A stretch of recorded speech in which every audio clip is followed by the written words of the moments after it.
Welcome to Let Me Fix This. Enjoy the video. You'll begin by confirming prerequisites, N8n running and a Google account with your target sheet.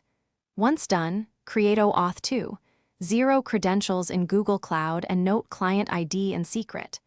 Next, open N8n, create a new workflow, and add the Google Sheets node as your first actionable step.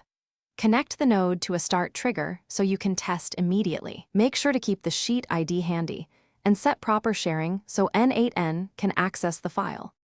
Now authenticate N8n with Google. Select OAuth 2 in the node and paste client ID and secret.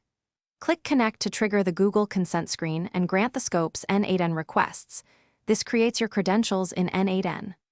Once authenticated, choose the operation you need, read, append, update, and enter the sheet name plus the cell range or A1 notation. You should map any incoming data fields to column names using expressions, so future runs insert values correctly and predictably.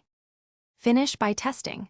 Run the node with sample input and review the return JSON to confirm rows updated or returned values match expectations.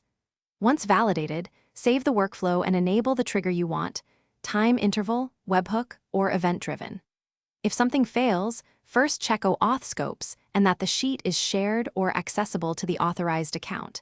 Next, verify the sheet name and range formatting. Finally, reauthorize credentials if token expiry or permission changes occurred.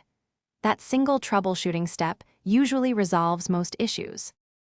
Thanks for watching. If you found this helpful, don't forget to like and subscribe.